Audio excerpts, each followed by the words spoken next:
Buenas tardes. Empezamos con patología de ovario y bueno, mil disculpas porque la vez pasada salió sin audio. Para repasar un poquito, anatomía del ovario, saben que el ovario es uno de los órganos femeninos que se encuentran, son bilaterales, derecho e izquierdo, y están como métodos de fijación sostenidos a la pared uterina por el ligamento uterovárico, también a la trompa uterina por el mesosalpinx mesovario y ligamentos.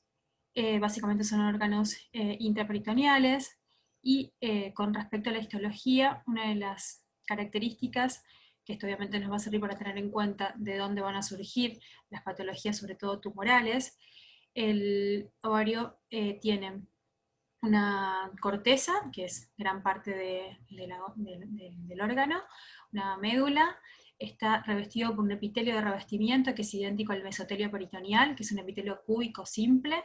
En la corteza es rico en el estroma, que tiene células ausadas y láminas de colágeno, finas fibras de colágeno, y donde se ubican en el espesor los folículos. Como sabemos, los folículos tenemos desde folículos primordiales, primarios, secundarios, folículo de Graf, atrésicos y cuerpo lúteo. Todos estos folículos están en relación al ciclo menstrual y empiezan su fase de crecimiento de primario, secundario, terciario, folículo maduro, cuando se produce la ovulación, después este ovocito que es eliminado con cada ciclo menstrual, se produce el cuerpo lúteo y después involuciona hacia un cuerpo albicans. ¿Cómo son las lesiones patológicas que vamos a estudiar? Se agrupan en lesiones que son sobre todo funcionales, lesiones inflamatorias, lesiones benignas, que ya sean tumorales o no, y lesiones quísticas que son benignas, que tienen relación con algún componente externo o otra patología, por ejemplo endometriosis, y lesiones tumorales. Con respecto a las lesiones inflamatorias, las oforitis son realmente raras y generalmente están siempre asociadas a salpingitis. Pueden ser bacterianas y en este caso suelen ser parte de un proceso de enfermedad pélvica inflamatoria. Otras veces están asociadas a actinomicosis en las pacientes que tienen un dispositivo intrauterino colocado. Y también pueden haber lesiones granulomatosas específicas como TBC en un 10% de los casos, que son lesiones bastante raras, pero también pueden comprometer el ovario. Y así también el ovario puede, en enfermedades sistémicas autoinmunes, también puede ser pasible de alteraciones y de oforitis autoinmunes, y en este caso, en la mayoría de las pacientes, este proceso inflamatorio provoca una inflamación folicular que puede asociarse a esterilidad. Con respecto a las lesiones quísticas no neoplásicas o lesiones quísticas funcionales, tenemos dos grandes grupos: los quistes foliculares y los quistes de cuerpo lúteo, y los ovarios poliquísticos. Los quistes foliculares son lesiones muy comunes. Son lesiones que se dan porque, por ejemplo, un folículo de Graf, como terciario, que creció y que no se rompió, pueden localizarse y ser más de uno, pueden ser múltiples, y el punto de corte es hasta 2 centímetros. Tienen una superficie interna lisa y siempre tienen un contenido como líquido claro. Y están revestidos, al igual que los folículos ováricos, por células foliculares y células de la granulosa. Tienen ese revestimiento interno. Muchas veces, si estas lesiones quísticas son múltiples y agrandan bastante el ovario, pueden provocar dolor pelviano, pero suelen ser hallazgos incidentales y se diagnostican en los screenings ginecológicos por ecografía transvaginal o por ecografía abdominal. Así como se ven, se localizan en el espesor de la corteza, y el revestimiento de estas lesiones quísticas está dado por células de la granulosa y células de la teca, al igual que las lesiones, los folículos ováricos habituales. Con respecto a los quistes luteínicos, también suelen estar presentes, también dijimos que se pueden dar por esta lesión quística donde el cuerpo lúteo persiste quístico. Están revestidos por las mismas células de la granulosa, pero que son luteinizadas, Y generalmente estas lesiones quísticas persisten, pueden tener un contenido que puede ser hemorrágico, pueden tener cicatriz, pueden tener una reacción fibrosa alrededor, y muchas veces, si persisten y son grandes, el contenido hemorrágico persiste también, pueden romperse la pared e incluso provocar un abdomen agudo. Y macroscópicamente, también imagenológicamente, suele ser difícil por su contenido hemorrágico, diferenciarlos de quistes endometrósicos. Con respecto a la poliquistosis ovárica, el síndrome de ovarios poliquísticos es un síndrome que está bien definido, un desorden heterogéneo que tiene, antes se llamaba síndrome de Stein-Leventhal, que en 1935 fueron quienes lo describieron. Afecta, depende la bibliografía, entre 3 a 6% y hasta un 15% de mujeres en edad fértil. Lo que ocurre es que estos ovarios están en toda su corteza, tienen quistes foliculares persistentes, eso provoca amenorrea porque provoca un desorden hormonal.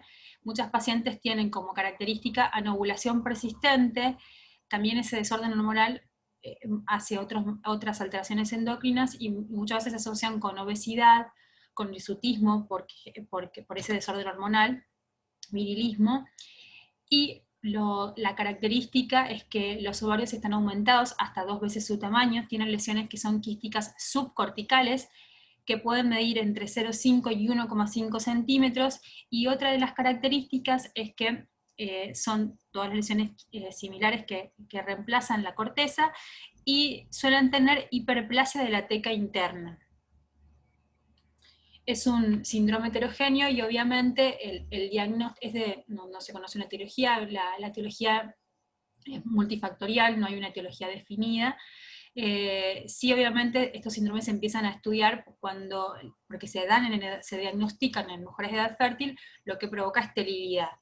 El tratamiento obviamente es tratar de y minimizar ese desorden endocrinológico y ver de qué manera puede tratarse la enfermedad.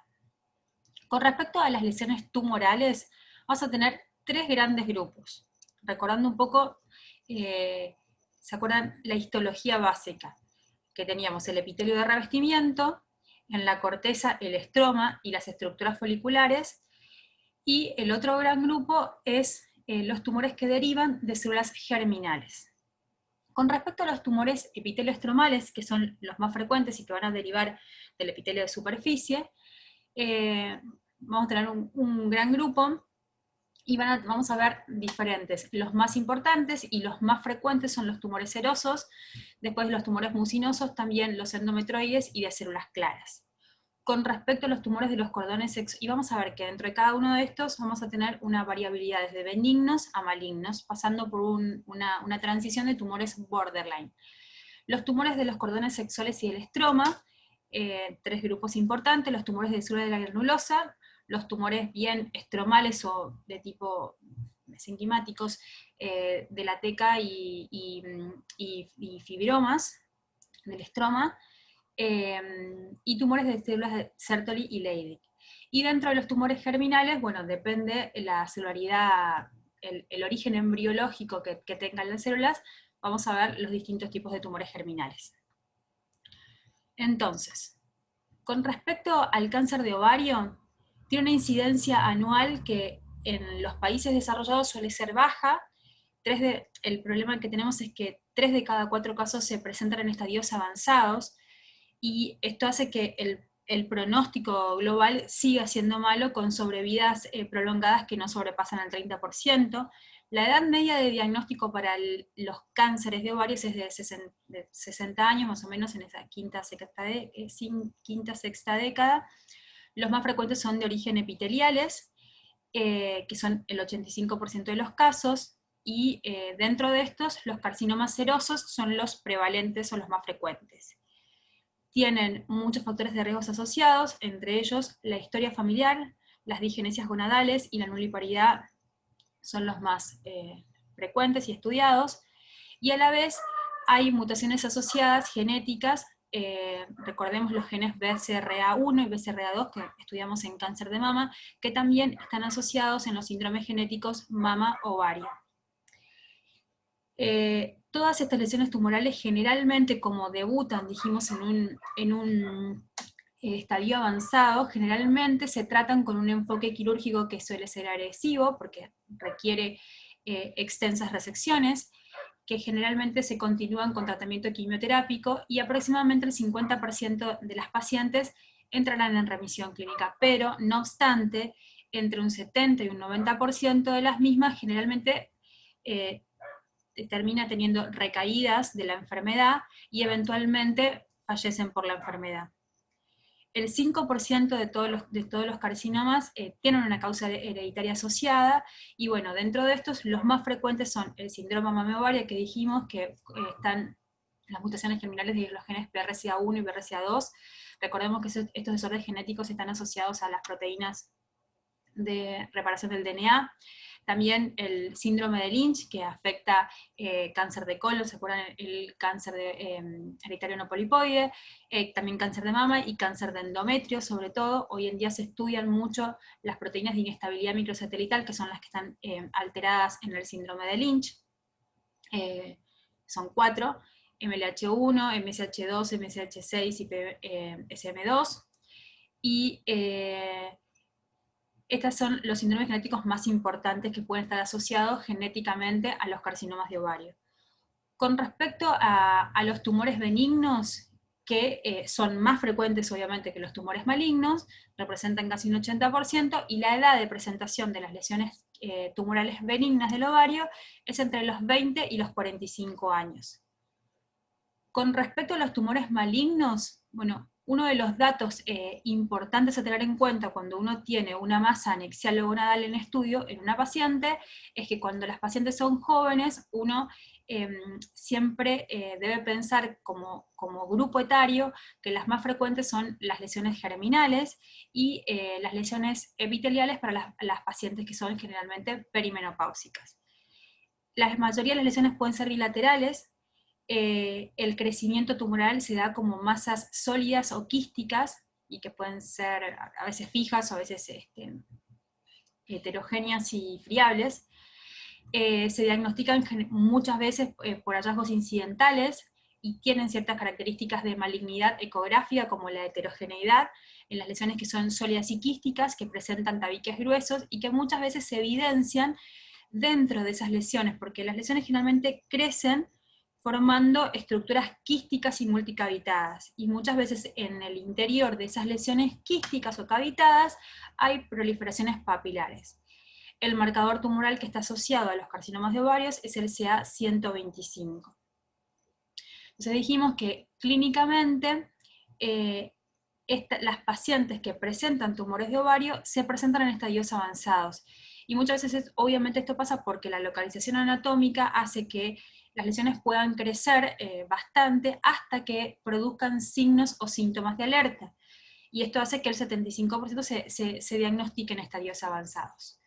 A medida que la enfermedad progresa, muchas veces provoca tanto distensión abdominal como afectación del resto del peritoneo, y pueden tener incluso ascitis y síntomas respiratorios asociados al aumento de la presión intraabdominal. Esta es una foto del último libro de la Organización Mundial de la Salud, de los tumores ginecológicos, donde la agencia se llama Globocan, que es la que investiga en cáncer, y en el 2018, como ven acá, nuestro país está en más o menos 6,7 a 8 por casos de carcinomas de ovario por 100.000 habitantes. Esa es la estadística de referencia. Este es el último libro del cual los patólogos, hay una serie que quizás ya se los nombraron, se llaman Blue Books. Son libros donde la Organización Mundial de la Salud los agrupa para todos los tumores. Esta es la quinta edición, que bueno, ahora se está renovando porque se renuevan todas juntas, de los tumores genitales femeninos, así se llama. Antes tenía otro nombre o un nombre similar. se editó hace poco, en agosto de este año, y lo que da los lineamientos característicos de cada una de las lesiones tumorales de todos los órganos genitales femeninos, y cuáles son las características tanto clínicas, genéticas, básicas, para el diagnóstico y el tratamiento de cada una de cada una de las enfermedades. Básicamente, los más importantes dijimos que van a ser dentro de los 3 grupos de tumores que pueden presentarse en el ovario, que dijimos que eran los tumores epiteliales, los tumores de los cordones sexuales y del estroma, y los tumores germinales. Los más frecuentes, que van a ser los tumores epiteliales, se dividen en estos grupos según las características histopatológicas del epitelio, del que derivan y de las características citológicas que van a presentar. Van a ser tumores serosos, mucinosos, endometroides, acélulas claras, seromucinosos y tumores de Brenner. Y después se agrupan un pequeño grupo de carcinomas que son realmente muy poco frecuentes en el ovario. Y como van a ver, cada uno de estos tumores, tanto los tumores serosos, mucinosos, endometroides, acélulas claras, seromucinosos y de Brenner, tienen una transición y características específicas cuando son tumores benignos, tumores de malignidad intermedia, podemos decirlos, o tumores borderline, y la morfología maligna, que son verdaderos carcinomas. Los carcinomas serosos,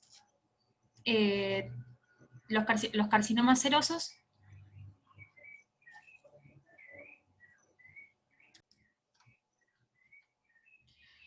Entonces, las neoplasias más frecuentes son los carcinomas, y dentro de los carcinomas hay como 5 categorías más importantes, que son las prevalentes y las más frecuentes. Los carcinomas serosos, que como vamos a ver, y los separo porque son claramente 2 enfermedades, tanto morfológicamente como molecularmente diferentes. Los carcinomas serosos de alto grado, de bajo grado, carcinomas a células claras, endometroides y mucinosos. Cada uno de ellos, para nosotros y para las pacientes, tiene implicancias específicas tanto en el manejo, en el diagnóstico, porque son, para el tratamiento, tienen distinta tanto sensibilidad a la quimioterapia, a la radioterapia y los tratamientos dirigidos, y obviamente también con el riesgo asociado que cada variante tiene al cáncer hereditario. Por eso es tan importante conocerlas todas, hacer un diagnóstico morfológico específico, con las características específicas, y un poco hablarles de cómo los estudiamos. Vamos a empezar por los tumores serosos, y como les dije, cada uno de los tumores epiteliales tienen variante benigna, variante borderline y variante maligna. Los tumores serosos benignos son los más frecuentes, pueden ser bilaterales, generalmente se dan por repliegues donde el epitelio superficial del ovario se invagina y va formando una lesión quística. Ese epitelio de revestimiento de esa lesión quística es un epitelio cilíndrico ciliado, idéntico al epitelio tubario, y puede tener hacia la luz de esa lesión quística una proliferación como papilar, pero esas papilas son bien redondeadas, romas, tienen un eje vascular conectivo muy fuerte y no desprenden prácticamente. Y hay, como siempre, variantes morfológicas. Cuando tienen mucho componente estromal o fibroso en la formación de esas papilas, se denominan cistoadenofibromas. Muchas veces estas lesiones también son hallazgos incidentales en screening ecográfico ginecológico, se evalúan, se controlan, y si crecen o sufren alguna modificación, eventualmente se decide su tratamiento, que es la quistectomía. Así es como se ven macroscópicamente, tienen la superficie bien lisa. Acá vemos la tromputerina, el ovario remanente, y la lesión quística, que nace justamente de la superficie del epitelio, y es de superficie bien lisa, brillante. Así es como se ve en la microscopía. Es una pared quística bien fibrosa, que está revestido por un epitelio cilíndrico ciliado, que es idéntico al epitelio tubario. Muchas veces estas lesiones quísticas tienen hacia el interior esta proliferación papilar, y cuando el eje es bien fibroso se denominan, como en este caso, cistoadenofibromas. Las características que miramos siempre son todas las características, además del contexto morfológico de cómo es la lesión tumoral quística, cómo es la característica citológica del epitelio. y en este caso es un epitelio cilíndrico, ciliado, como dije, que no tienen prácticamente atipía, o la atipía es muy leve, y no tiene estratificación y no tiene sobrecrecimiento. El que continúa es la lesión intermedia, que se llaman tumores serosos borderline. Ahí está mal escrito, es borderline. Se consideran tumores de bajo potencial de malignidad.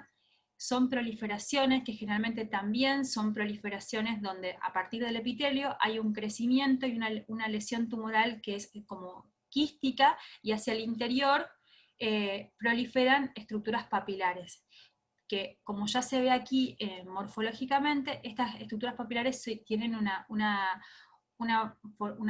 imagen morfológica como de coliflor o irregular, pueden tener cuerpos de samoma, y generalmente, como ya vemos aquí, este crecimiento desde el quiste hacia la luz, es la proliferación epitelial, es como papilar, y ya tienen mayor complejidad que cualquier lesión benigna. Esta complejidad es tanto citológica como morfológica. Esta proliferación papilar puede tener áreas de micropapílegas, pero lo característico es que la estructura quística hace que el epitelio y la proliferación tumoral crezca hacia la luz, no provoca invasión del estroma subyacente. Esta es la característica por la cual estas lesiones se consideran lesiones todavía de bajo potencial o borderline. Así es como suelen verse, a veces áreas bien quísticas, y muchas veces obviamente lo que vemos son, dentro de una misma lesión tumoral, un espectro donde pueden haber sectores tipo cistoadenoma, como acá, y lesiones más bien complejas donde hacemos el diagnóstico de una lesión borderline. Por eso, una de las cosas más importantes en una lesión tumoral ovárica es el buen mapeo de todo el tumor. Mínimo es una muestra, un taco, decimos nosotros, por centímetro cúbico de tumor, después de un buen examen macroscópico, lo que favorece el diagnóstico preciso. Así es como suelen verse. Acá, esto sería como solo la visión microscópica de la papila. Aquí se ve el eje conectivo vascular, y estas papilas, que ya cuando vemos, tienen una complejidad morfológica muy diferente de lo que es un quiste benigno, y cuando nos acercamos un poco más, vemos que en la microscopía podemos ver que las células ya tienen atipia citológica, tienen cierto pleomorfismo nuclear, tienen estratificación, e incluso se desprenden pequeñas micropapilas. Pero en las lesiones borderline lo característico es que no hay invasión del estroma subyacente. Las lesiones que continúan, que son los verdaderos carcinomas o cánceres serosos, que son los más frecuentes, suelen presentarse, como dije al principio, clínicamente, muchas veces en estadios avanzados. Las masas tumorales crecen muy rápidamente, sobre todo en los carcinomas que son de alto grado, y suelen ser así, masas sólido-quísticas con áreas heterogéneas, con regiones necróticas, hemorrágicas. Acá vemos, ya que el ovario esta es una pieza de una reducción de cáncer de ovario, donde es una pieza de anexo histerectomía total, con total, se saca totalmente el peritoneo pelviano, como vemos acá. Este es el útero, y el ovario derecho y el izquierdo totalmente reemplazados por estas lesiones tumorales que son bien sólido-quísticas, que tienen extensas áreas de hemorragia, ya se ven acá macroscópicamente. Y obviamente acá estas papilas tienen mayor complejidad tumoral, mayor atipía citológica, y además obviamente infiltran el estroma. Es decir, que hay una proliferación que es prácticamente pura epitelial y no hay estroma desmoplásico adyacente. Así es como se ven las lesiones de alto grado. Acá ya ven que tienen mucha atipia citológica, tienen micropapilas, tienen acá células necróticas por el rápido crecimiento tumoral. Y hay básicamente dos grupos, una que morfológicamente y citológicamente son carcinomas de alto grado, y las de bajo grado, que muchas veces tienen menor atipia citológica, menor cantidad de mitosis, y pueden tener ambas, pero con mayor frecuencia las de bajo grado, cuerpos de samoma asociados. Y finalizamos los tumores serosos, que son los más frecuentes. Los tumores mucinosos también tenemos una variante benigna, una variante borderline y una variante maligna. Habitualmente suelen ser voluminosos, multiquísticos, y suelen tener esa superficie lisa brillante. Cuando uno los corta son cavidades lisas y tienen un contenido bien mucoide claro, como gelatinoso. Los tumores malignos son muy poco frecuentes, y cuando tenemos una lesión tumoral mucinosa en el ovario, lo primero que pensamos y lo primero que tenemos que descartar es que no se trate de una lesión secundaria, porque las lesiones mucinosas primitivas son realmente infrecuentes. También dijimos que tienen variante benigna, borderline y maligna. Los tumores benignos pueden ser quísticos, pueden ser uni o multiloculares, tienen ese contenido espeso gelatinoso, y el revestimiento de los quistes puede ser de tipo mucíparo endocervical, como el epitelio cilíndrico endocervical, o pueden tener un tipo de revestimiento intestinal. Dentro de los tumores mucinosos, el 80% generalmente son benignos y pueden ser bilaterales, así es como se ven macroscópicamente, superficie lisa. Así es cuando los cortamos para estudiarlos macroscópicamente. Este es multiquístico y la superficie interna es bien lisa. Acá también sumamente importante el buen mapeo y de estudiar todo el tumor para hacer el diagnóstico preciso, porque cuando la lesión es muy grande, uno lo que tiene que tratar de estudiarlo y mapearlo bien, con esto que decíamos antes, en los tumores mucinosos específicamente, en los que miden menos de 10 centímetros, estudiamos 1 taco por centímetro cúbico de tumor, y en los que miden más de 10 centímetros, estudiamos 2 tacos por centímetro cúbico de tumor, para asegurarnos de categorizar bien y precisa esa lesión. Esta es la variante donde las lesiones quísticas fibrosas tienen un revestimiento cilíndrico mucíparo, como el epitelio cilíndrico endocervical, de donde los núcleos son bien basales y el epitelio cilíndrico alto. Pero puede haber variantes intestinales, con células de tipo caliciformes o panel, lo que fuera, más infrecuente, pero puede haber. Los tumores borderline son solamente el 10% de los tumores mucinosos, también suelen ser bilaterales, y también tienen variante de tipo endocervicoide o intestinal, y tienen diferente importancia clínica, y obviamente la característica también en este caso es cuando esa lesión quística está revestida por un epitelio mucinoso, prolifera hacia la luz, pero no infiltra el estroma.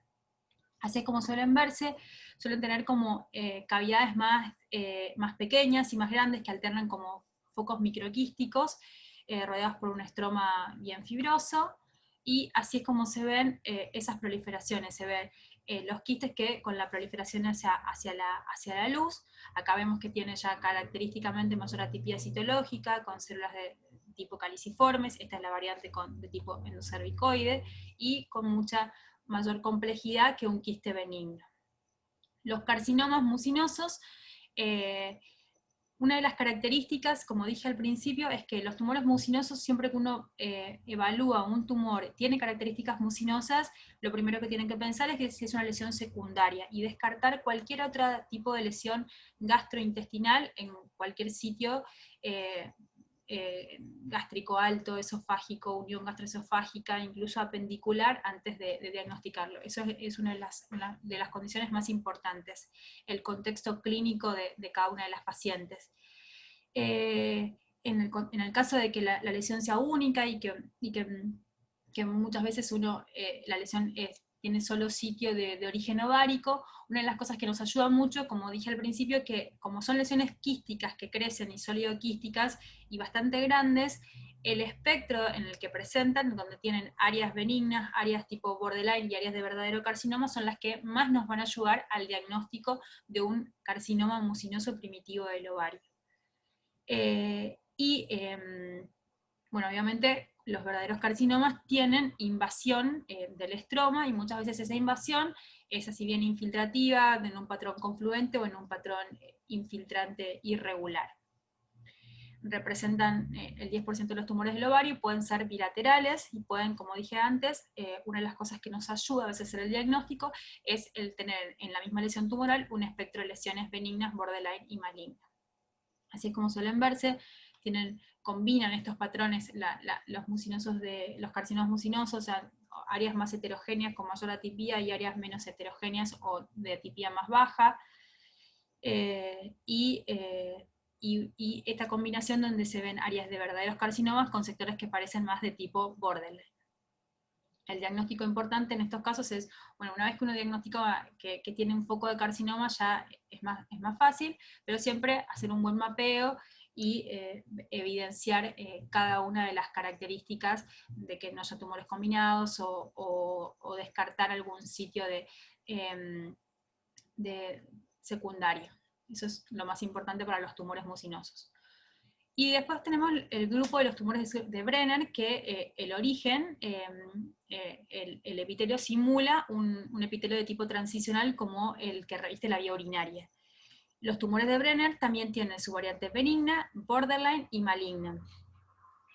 Los tumores benignos son no son frecuentes y pueden asociarse incluso a lesiones quísticas benignas. Los malignos son muy raros y el componente de carcinomas es idéntico a un carcinoma de tipo transicional de la vía urinaria con un grado 2, un alto grado. Y también suelen ser masas sólido-quísticas que macroscópicamente son muy similares a las que vimos en los carcinomas serosos, bien sólido-quísticas heterogéneas con áreas de necrosis, hemorragia y demás, que reemplazan todo el ovario. La variante benigna, el tumor de Brenner benigno, es un tumor que muchas veces parece un tumor como estromal, porque es bien fibroso, no es una lesión quística que uno sospeche que es un quiste epitelial. Tiene este color amarillito, y cuando uno lo ve al microscopio, tiene ese estroma bien fibroso, que por eso a veces se lo llama como adenofibroma, por la característica del estroma, que lo rodea, y vemos que son pequeñas cavidades microquísticas que están revestidas por un epitelio de tipo transicional, idéntico al de la vía urinaria. Las otras variantes histopatológicas que nos quedaban, que son el carcinoma de tipo endometroide y el carcinoma de células claras, también tiene su variante morfológica benigna, borderline y maligna. Los carcinomas endometroides son idénticos a los carcinomas endometroides de cuerpo uterino, que ya se describieron. Incluso se clasifican de idéntica manera, con grado 1, 2 y 3. Pueden ser bilaterales y muchas veces están asociadas a endometriosis en el ovario. Los carcinomas de las células claras del ovario son infrecuentes y son carcinomas de alto grado. También se asocian a focos de endometriosis, pueden ser bilaterales, y es uno de los pocos tumores que puede incluso hacer síndromes paraneoplásicos, como tromboembolismo y hipercalcemia. Y son tumores bastante infrecuentes. El carcinoma endometroide, como dije, son idénticos a los carcinomas endometroides de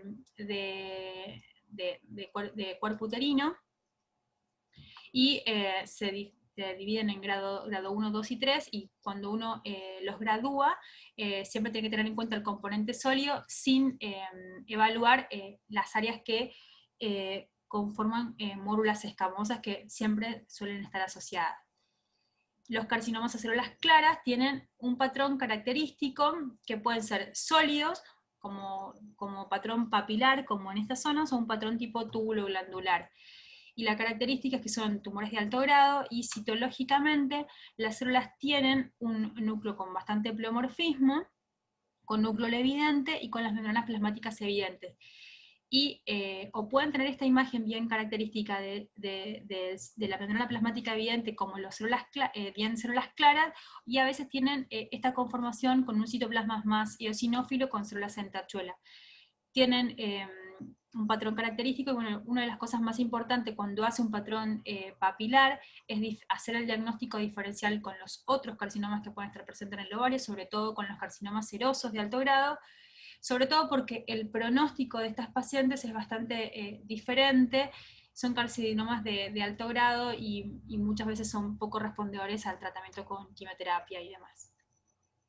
Cerrado el capítulo de los tumores epiteliales, vamos al capítulo de los tumores germinales del ovario. Como sabemos, los tumores germinales derivan de las células germinales, donde éstas tienen una transformación neoplásica que puede diferenciarse hacia tejidos maduros o hacia tejidos embrionarios. Cuando se diferencian hacia tejidos maduros, son los tumores que llamamos teratomas, y a su vez, dentro de los teratomas hay variantes, hay específicos y con ciertas características, y también hay teratomas que están diferenciados a un tejido maduro, pero que pueden tener una transformación neoplásica, y esa transformación neoplásica lo convierte en un teratoma maligno. Cuando estas células germinales se diferencian hacia tejido embrionario, ese tejido embrionario puede ser indiferenciado, y ahí ese tumor se llama disgerminoma, que es idéntico morfológicamente al seminoma del testículo masculino, cuando se diferencia hacia el tejido embrionario primitivo son carcinomas embrionarios. Cuando se diferencian hacia el celoma extraembrionario son carcinoma de tipo de saco vitelino. Cuando se diferencian hacia el trofoblasto, son coriocarcinomas, que también son idénticos a los tumores que están a veces asociados a enfermedades gestacionales, y a coriocarcinomas, que también pueden presentarse. Bueno, todo este tipo de tumores puede también presentarse, como son de células germinales, en el testículo. Y cuando tienen una diferenciación embrionaria somática, también tenemos los teratomas inmaduros en este grupo. Corresponden al 30% de los tumores ovarios, y por suerte, de la mayoría de los tumores germinales, el 97% son benignos y son quistes dermoides, que son la forma más frecuente de los teratomas quísticos maduros. Y solo el 3% son tumores germinales malignos. Y dentro de estos, los más frecuentes son el digerminoma, después viene el tumor de saco vitelino, carcinoma embrionario, coriocarcinoma y teratoma inmaduro.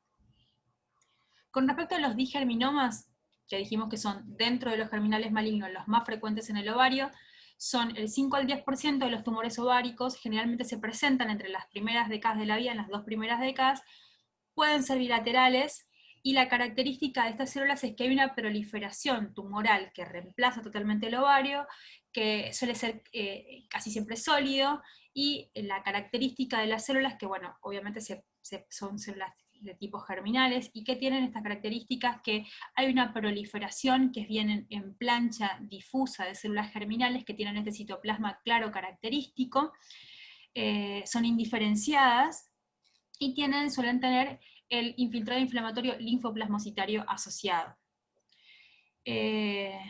Bueno, dijimos que son más frecuentes en las primeras 2 décadas, pero hay entre los 5 y los 50 años también están descritos.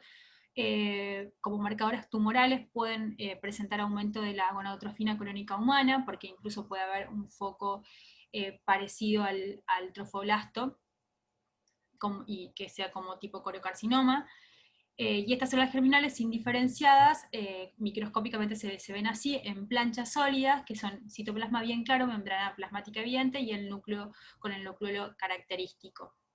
Tiene un estroma fino fibroso con el infiltrado inflamatorio característico, y como la mayoría de los tumores germinales, son quimiorespondedores. Así es como se ven, una masa bien lobulada, sólida, que al corte tiene una consistencia blanda, fresca. Acá mayor detalle para que vea cómo se ven las células germinales, en planchas sólidas e indiferenciadas, con el núcleo evidente y el infiltrado característico linfoplasmocitario. El que continúa en frecuencia, el tumor de saco vitelino, Yale cell tumor, o tumor del seno endodérmico, son los segundos en frecuencia. Raramente bilaterales, también tienen incidencia en las pacientes jóvenes, segunda, tercera década de la vida, y obviamente en su forma de diferenciación trata de formar con más frecuencia estructuras endodérmicas. Tiene distintos patrones, y estos tienen elevación de la alfa-fetoproteína. Como se ven esta proliferación epitelial que forma como esta cavidad quística específica, que se llaman cuerpos de Schiller-Duval, donde hay como un vaso central, como que imita la cavidad lómica, y es la proliferación de las células germinales atípicas alrededor, y son estos cuerpos acidófilos que suelen ser Paz positivos. y macroscópicamente tienen como esta forma como rosados, y tienen a veces esta forma como microquística y una consistencia como de miga de pan. El que continúa en frecuencia el carcinoma embrionario, son tumores raros, la edad media en el ovario, la edad media de presentación a los 12 años, las células que proliferan son parecidas e idénticas al sincicio trofoblasto, son positivas para la gonadotrofina coriónica, esto es en inmunistoquímica, para la gonadotrofina coriónica humana, para la alfa-fetoproteína, CD30 y OCT4, también suelen presentarse en estadios avanzados. Y los coriocarcinomas son tumores germinales que también hacen este reemplazo y son lesiones tumorales que elevan la gonadotrofina coriónica humana, y estos tumores tienen la característica de ser masas bien esponjosas y de un color rojizo bien hemorrágico. Cuando lo miramos al microscopio hay una proliferación de sitio y sincicio trofoblasto que suelen estar como delimitadas, como pequeñas playas que están delimitadas por lagos sanguíneos y tienen extensas áreas de necrosis tumoral. Obviamente que la mayoría de las lesiones germinales tienen esas áreas de extensas de necrosis que tienen un rápido crecimiento, y marcan con gonadotrofina coriónica humana y con citoqueratina 7. Así es como se suele ver el carcinoma embrionario macroscópicamente, con áreas hemorrágicas, áreas lobuladas. Y esta es una imagen de una inmunistoquímica con tinción para la gonadotrofina coriónica humana, que marca el citoplasma de sitio y sincicio trofoblasto. Para continuar tenemos los teratomas, que dijimos que los teratomas es cuando esas células germinales se diferencian hacia un tejido maduro. Y los teratomas generalmente pueden ser, como dice acá, hay como varias clasificaciones, pueden ser bifásicos o trifásicos, cuando se diferencian a las 3 capas o a menos capas embrionarias, ¿no? De endodermo, mesodermo. Y pueden ser maduros o inmaduros, y generalmente son lesiones solidoquísticas. Las más frecuentes son los quistes dermoides, que es una lesión casi uniquística, que macroscópicamente de afuera se ve casi idéntica a un quiste seroso o a un cistoadenoma seroso, pero obviamente tienen un peso mayor y bueno, tiene otras características macroscópicas. Cuando uno abre el quiste se encuentra con toda la variedad de tejidos embrionarios maduros que puede encontrar, con todo. Y hay una variante monodérmica, que es cuando esa proliferación teratomatosa se diferencia hacia un tipo específico tisular. El estrumo ovárico es cuando se diferencia hacia tejido tiroideo, carcinoide, como cuando hay una diferenciación hacia células neuroendocrinas que adoptan un patrón específico, glandular, insular. Puede haber una diferenciación neuroectodérmica y también puede haber transformaciones malignas asociadas a un quiste con carcinomas. Entonces, repitiendo, son células germinales que pueden formar diferenciaciones terminales diferentes, pueden ser unitisulares o monodérmicos o multitisulares, los más frecuentes multitisulares, que son teratomas quísticos. Así es como se suelen ver, es un quiste que de afuera es muy similar a la imagen que vimos de un citoadenoma seroso, y al corte suelen tener un contenido untuoso, sebáceo, oloroso, entremezclado con elementos pilosos, restos dentarios, áreas calcificadas, lo que se les ocurra. Y en la mayoría de los casos también tienen áreas cartilaginosas óseas y un área como mamelonada que siempre está también localizada, que ahí donde se identifican el mayor grupo de elementos pilosos y glándulas anexas.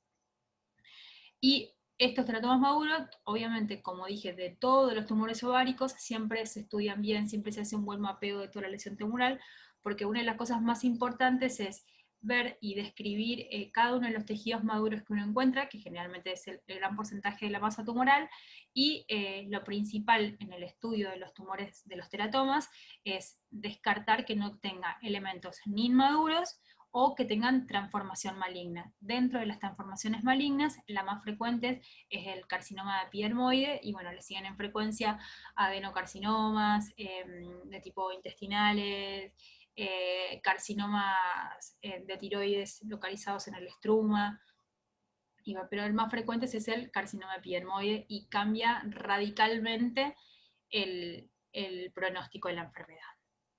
Así es como suelen verse, pelos, dientes, áreas gelatinosas. Hay algunos que tienen como estas estructuras tipo cerebroides, y cuando lo vemos a microscopio es tejido glial exuberante. Así es como lo vemos en el microscopio. Generalmente es una pared quística revestida por epitelio plano estratificado queratinizado, las glándulas anexas, sebáceas y sudoríparas, de estructuras pilosas, y gran componente de tejido glial, muchas veces asociado. Los teratomas inmaduros, que dijimos cuando hay una diferenciación hacia un tejido inmaduro, este tipo de tejido inmaduro es embrionario y es específicamente neuroectodérmico. Representa el 3% de los teratomas, también se da más o menos en la misma época, quizás un poquito más grande, con una media de 18 años. También se presentan como masas abdominales palpables.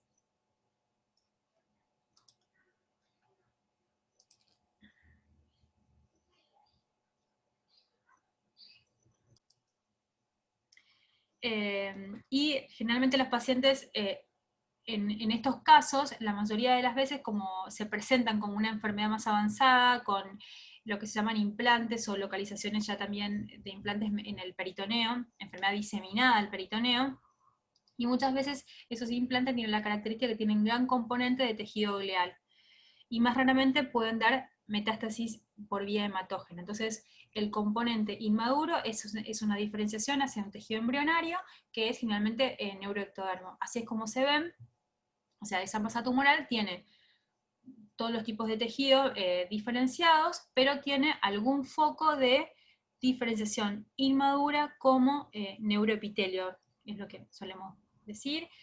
Y bueno, hay que buscarlo con detenimiento, porque justamente en la base del estudio y el buen mapeo de toda la lesión tumoral se basa en descartar un componente inmaduro y un componente de transformación maligna.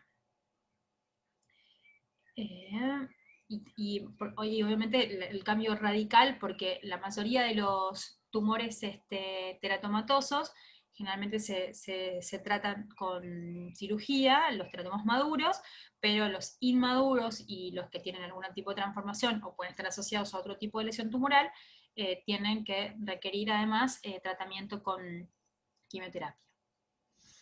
Los tumores germinales también pueden ser mixtos, es decir, que combinan dos o más elementos germinales, primitivos, o teratomatosos y no teratomatosos, acá o entre sí de los no teratomatosos, como por ejemplo acá, donde hay un componente de carcinoma embrionario y de seminoma. Cuando uno lo estudia, siempre tiene que aclarar qué características tiene cada uno, el porcentaje de población que tiene de cada uno de los tumores germinales, porque obviamente esto es importante para el tratamiento. Uno cuando estudia una lesión germinal en una paciente joven, sobre todo, como dijimos, que es la edad en la que se presentan el tipo de tumores germinales, es importante estudiar y siempre tener el contexto clínico de cuáles son los marcadores tumorales que están elevados en la paciente, y en base a eso hacer el estudio completo de la lesión tumoral. El otro grupo que continúa es el grupo de los cordones sexuales y del estroma. Dijimos que la gónada femenina tiene células estromales que forman tecas alrededor de los folículos, y además tienen focos de nidos de células de Leydig que suelen persistir en el hilio.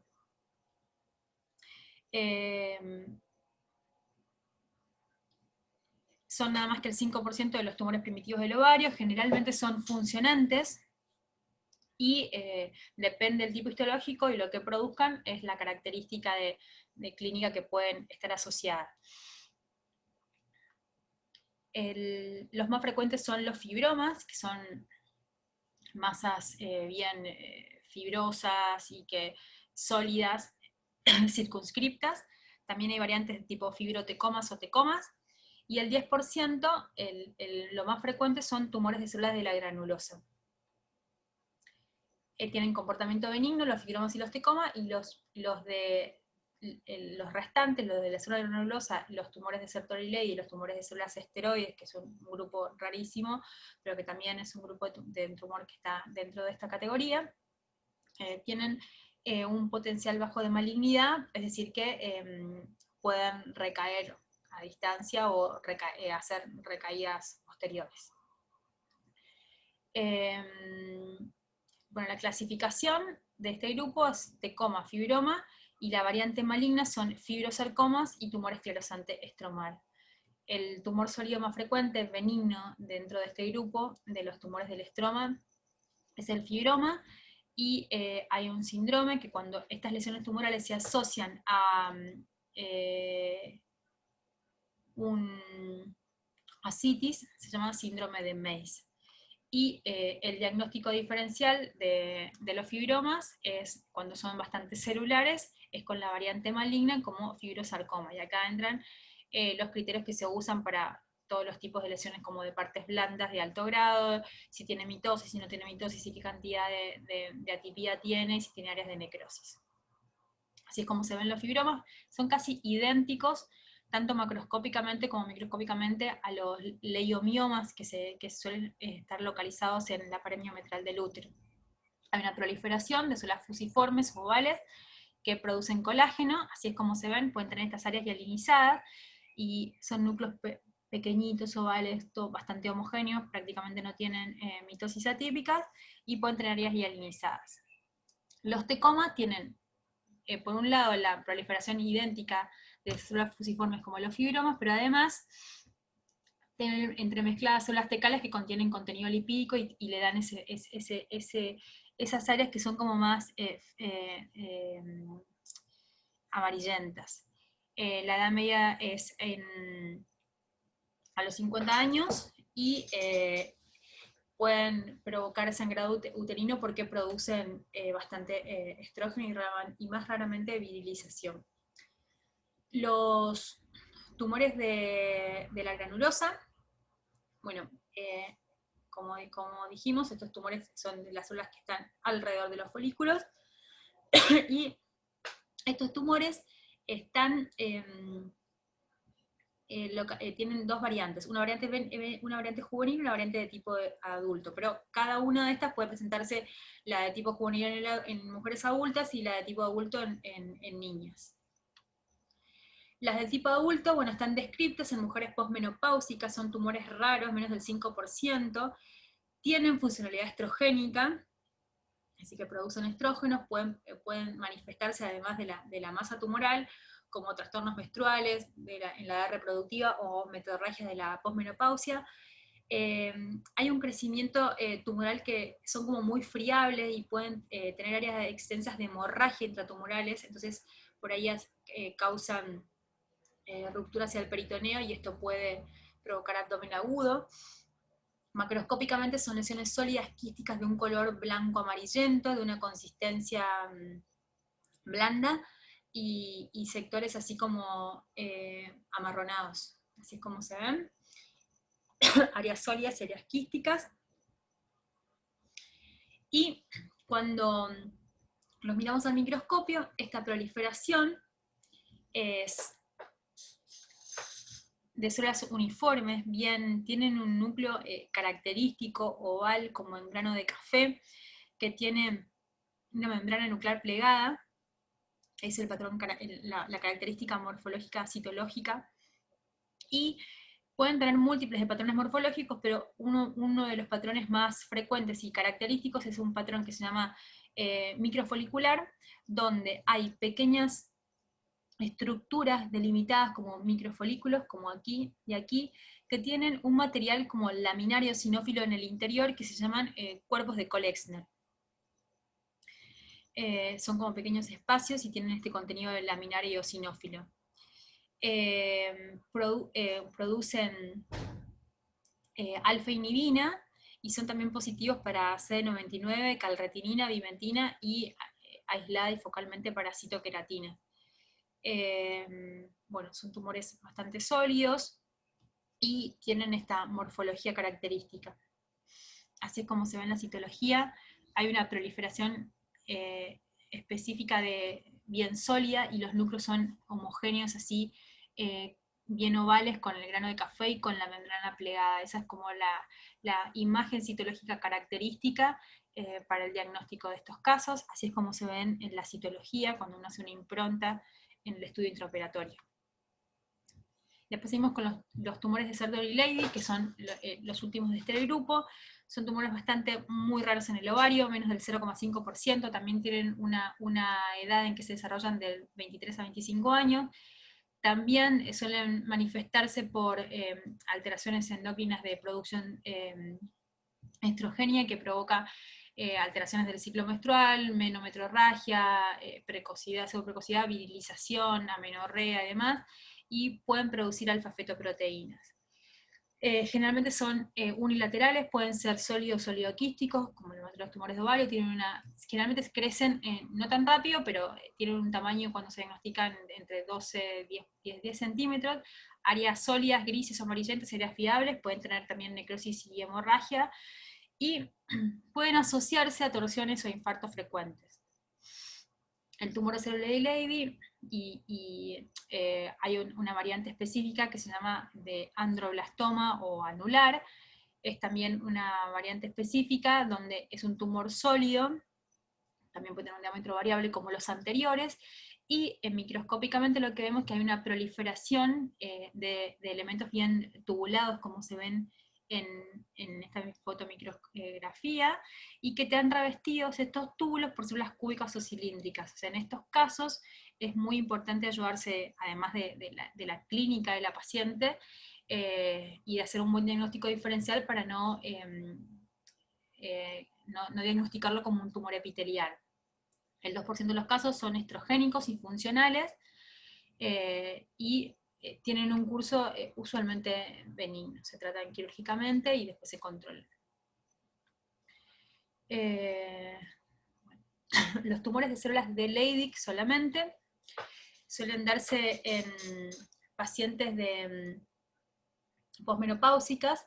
Como dijimos, las células de Leydig en el ovario suelen estar localizadas en el hilio del ovario, y hay una proliferación de células que están en nidos, y en planchas sólidas. Las células de Leydig tienen una citología característica con el citoplasma bien eosinófilo, y tienen ese pigmento lipofucsínico, se llama el citoplasma, que es el que le da el color característico, y en el citoplasma tienen estructuras cristaloides acidófilas que se llaman cristales de Reinke, que es la característica de estos tumores.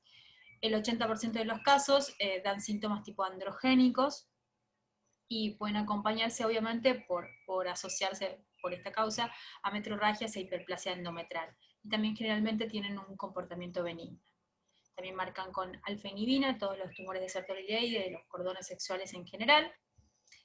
Y finalizamos todos los tumores del ovario, los 3 grupos más importantes: epiteliales, germinales y de los cordones sexuales y del estroma. Muchas gracias, lamento el otro día que no salió el audio. Aquí está mi mail y cualquier duda me pueden escribir o comentar.